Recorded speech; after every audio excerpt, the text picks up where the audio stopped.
పేద రాజేశ్వరి 3 తర్వాత కోసుకపోతురు, మొత్తం కోసుకపోతురు. హెల్పర్ అని బతికిస్తున్నది.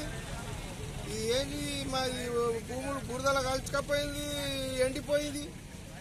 ఇప్పుడు పరికంప కొట్టి పడేసింది. 4-8 రోజులు తప్పు లేదు. ఇది మన రిగ్గు.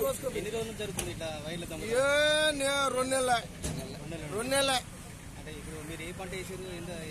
జొన్న పంట ఉన్నది, పొలం పంట ఉన్నది, అన్ని ఉన్నాయి. అన్ని ఎండిపోతున్నాయి.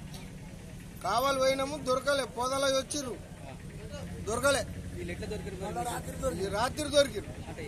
ఎట్లా చూసి ఎట్లా పడుకున్నాం. కావాలన్నాం బాధలకు.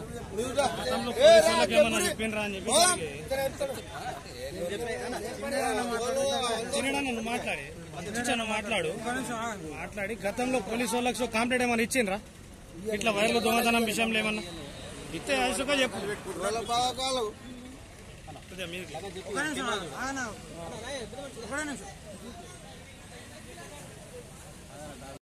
పత్తలాడుతున్నారు అనుకుంటారు.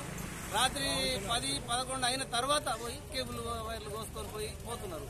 అయితే వీళ్ళు చూసి మొన్న కావలు కాసారు. ఆదివారం రోజు కావలు కాస్తే వీళ్ళు రెడ్ హ్యాండెడ్గా ఆన్య పత్తలాడుతున్నారు. ఇదేంద్రా అంటే పత్తలాడుతున్నాం అంటారు. తాగుతున్నాం, పత్తలాడుతున్నాము, మేము దొంగలం కాదంటారు. ఇక తీరా చూస్తే మనం తెల్లారి మాట్లాడదామే అస్తమో అని అన్నారు. నిన్న రాలే, ఇప్పుడు ఇయ్యాలు వచ్చిర్రు పిలిస్తే.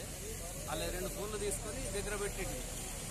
రండిరా పొద్దులు వచ్చి మాట్లాడుకొని ఓడోడు ఉన్నాడు, ఏం కథ ఇంకిద్దరు వారిపోయినామంటారు కదా, అందరూ దొరుకుతారని మాట్లాడదామంటే ఇవాళ వచ్చిర్రు. వచ్చి మళ్ళీ నేను చేయలేను. మళ్ళీ రాత్రి కూడా పోయినాయి. ఉన్న మోటార్లు అన్ని వైర్లు కోసుకొని పోయారు. కాబట్టి తక్షణం వీళ్ళ మీద చర్య తీసుకొని ఇంకా ఎవడెవడు ఉన్నాడు వీళ్ళని బయటకు లాగాల్సిందిగా పోలీసు వాళ్ళకి విజ్ఞప్తి. డబ్బాలు ఫోటో తీసుకుంటారా? రాయేసింది అన్ని. ఈ తోటలలో అన్ని డబ్బా చూపించాలా?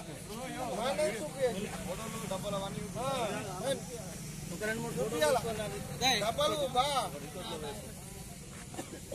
డబ్బాలు తుక్కేసి అన్న ఏం